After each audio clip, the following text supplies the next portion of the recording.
what is trying too hard? I think we all know what trying too hard is. But it's like, how can we stop ourselves from doing it? Sometimes we get excited, and you have that umph of wanting to go a little harder. When I'm playing a song, especially with my friends, one of us will be doing a little solo, and you mess up. No, but you'll be doing good, and you'll go off a little bit. You'll hit a little sweet spot, and it feels good. And then you're like, oh, let me get a little bit more of that, and you get greedy, and you try a little bit too hard, and then you mess up, and it's like I feel like it's something that everybody goes through, but you just have to be very present and aware of that greediness and not letting that excitement overtake you.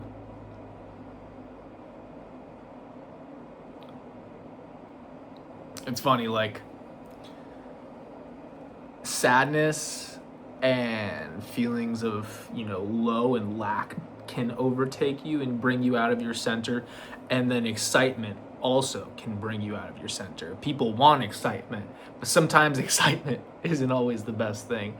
Being perfectly centered in your being and acknowledging both sides of the spectrum and not letting them sway you from your center or pull you away from your center is a much more graceful way of moving through life. And there's a lot of ways to get to that place. Mindfulness, breath work, meditation, grounding, going outside, sun gazing, walking in the woods.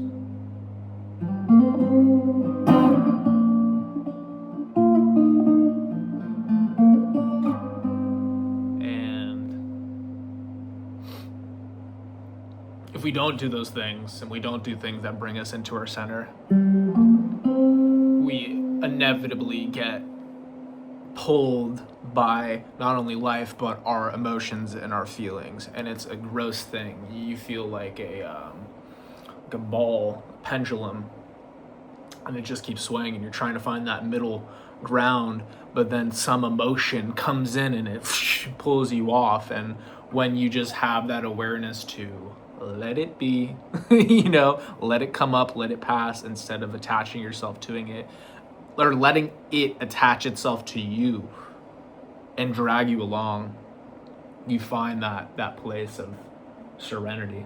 And it's so fulfilling. It makes you feel like you don't need that excitement. You can acknowledge it and see it as a good thing, know it'll pass, but just being in your center is all that you need, and it allows you to be more grateful for what comes and acknowledge it more.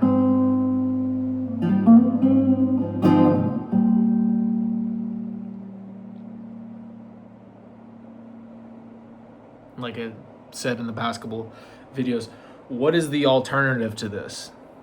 Like I already said, you get kind of sucked into a chaos, a mayhem of life. These are the two ways. You either have awareness of it or you don't. And sometimes you can find awareness of it and then self-sabotage yourself to not want to feel that awareness of it because you just want to be hard on yourself. And in that space,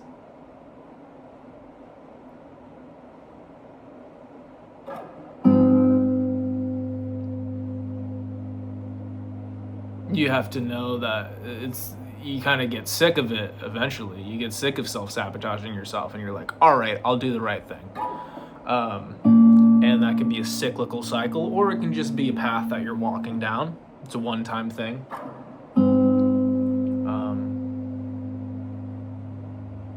But through that, again, we inevitably find our center and more self-awareness and healing and growing and love for not only ourselves but for others and for life itself and for God and everything that we are given, being more grateful and present. Eventually, once you move past the cyclical cycles of self-sabotage and falling back into self-care, you move past it into a state of grace, into a state of selfless service to others and humanity and fulfillment in doing what your purpose is, but not with a self-centeredness, but with a determination to make the world a better place.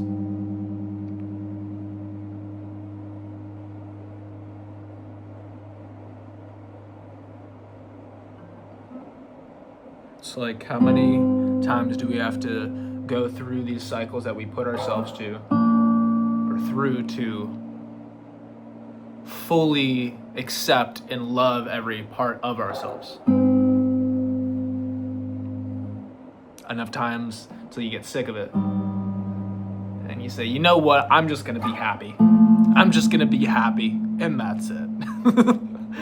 I'm sick of being sick and tired.